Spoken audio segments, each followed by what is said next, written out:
Hey everyone, Cory Muscara here with Mindfulness.com. Welcome back to your weekly newsletter. Today we're going to talk about the subtle art of understanding impermanence. The subtle art of understanding impermanence. Now, impermanence is one of those popular words that you've probably heard in different meditation communities or even just the personal development space. We all tend to have a conceptual understanding of the reality and truth of impermanence. We see things changing in our life, relationships that might be shifting. We might see our body aging. We might even have a sense of our life coming and going, arising and passing. And so on some level, we have an understanding, perhaps a very deep understanding, that all things are impermanent. But yet we might still find ourselves wrestling with this reality, that it's not necessarily creating a sense of freedom for us just because we understand it. We still find ourselves attaching to things being a certain way and not able to maybe move fluidly with the changing landscape of our life. And this is where the subtle art of understanding impermanence comes in, because most of us think that, and I certainly have fallen into this category, that understanding impermanence is more of a conceptual thing. It's like, okay, yeah, I get it. The world is impermanent, life is impermanent, things are impermanent. I get it, but it's not really doing much for me. It's not quite that. Understanding impermanence is not about thinking about impermanence. It's about witnessing impermanence. I'll say that again. To understand impermanence, it's not about thinking about impermanence, it's about witnessing impermanence. So what do I mean by this? Well, this is one of the ways that a meditation practice comes in to develop the wisdom, the truth of impermanence in a way that actually starts to free us internally. So if you think of what a meditation practice is doing, we're not sitting down and thinking about all things are impermanent, all things are impermanent, all things are impermanent. What we're doing is we're watching our experience, the truth of the experience, really without much of an agenda, just simply paying attention.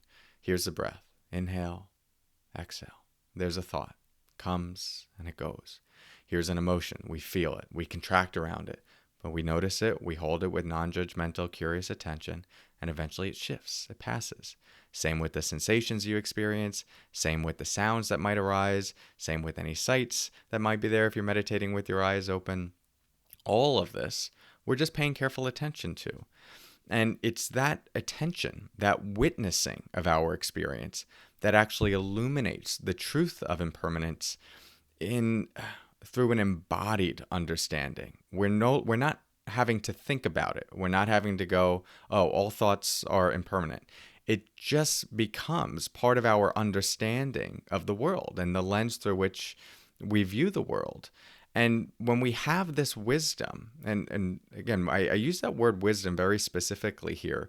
Within a meditation context, wisdom refers to a deep understanding of the nature of experience and how to relate to it in a way that actually frees us or creates suffering. So when you pay attention to thoughts, let's say you have a meditation practice, 10 minutes a day, you do it for 6 months or so, you're going to see a lot of thoughts arise. And the practice is, all right, notice the thought, come and go. There's another thought, comes and goes. There's another thought, comes and goes. Might be a similar recurring thought, but you watch it. Comes and it goes. It comes and it goes. It comes and it goes. It comes and it goes. Cory, enough. Yeah, it becomes that where it's like, all right, enough. I get it, right? The mind thinks and it passes. It thinks and it passes. And those thoughts they shift from something that we relate to as our identity, who we are, or this thought is always going to be here. What's wrong with me for having this thought? Is it going to last a long time? To this very deep understanding that has been developed by witnessing our experience 10,000 times, that it's just a thought. It comes and it goes. It arises and it passes. Again, we don't have to think about that. We just know it deeply. I mean, think about someone who's lived a long life. Maybe they're in the 50s, 60s, 70s, 80s, or 90s. Have you noticed that sometimes those people tend to have a certain tranquility in them? They meet experience with a little bit more grace, a little bit more ease. One of the things that can happen when you've lived a lot of life and you've really paid attention to experience is that you start to soften around things. You no longer grip in the same way that you did before. There's this deep understanding from seeing your experience over and over and over, and the nature of what it means to be human and to live life, that the mind starts to reorganize around that truth and that reality. The cool thing about meditation is we can actually accelerate that development of wisdom, that development of our understanding of impermanence. And so this is it is something that tends to be misunderstood when people first start getting into meditation, or even just hearing the idea of impermanence. It's like, okay, yeah, I get it. And then we try to bully ourselves into some sort of freedom. It's like, come on, you shouldn't be attached to this thing. You know everything is impermanent. And again, that's just operating on the conceptual level. So my invitation for you this week, in your meditation practice, but even outside of your meditation practice, instead of trying to force yourself to understand impermanence by thinking about it conceptually, instead just make your intention to pay attention more closely to experience, to start to see the true nature of your experience, to notice how it moves through the vastness of your awareness in each moment. And when we start to pay attention on that level in more and more subtle ways, we're training the mind to see more clearly the truth about our experience. And since the mind actually wants you to be happy, it doesn't want you to suffer. It's holding on because it thinks it wants things to be predictable and secure, and it's understandable.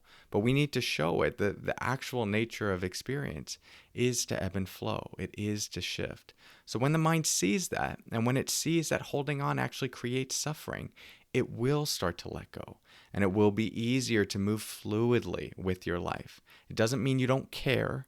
It doesn't mean you don't try to take action in the world to shift things. All of that is still true, and we might even still try to create a sense of security and stability and goodness in our life. It's not like we have to just now totally embrace chaos and create chaos for ourselves. There is some sense of stability that we can have in our life. But the reality is that any sense of stability does still come with the potential for things to change. And if we haven't trained our mind to understand that on a deep level, we'll constantly be experiencing some form of stress or suffering when things do inevitably change.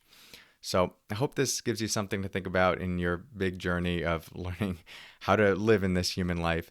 If you want more guidance and assistance and you like the videos like this, join us in the mindfulness.com app. We have short videos like this every single day, 3 to 4 minutes, and corresponding meditations that you can use to really put this into practice.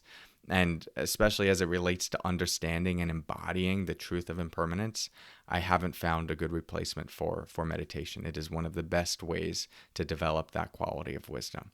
So hope to see you there, continue the journey with you. Thanks so much for your practice. I'll talk to you soon, and take care.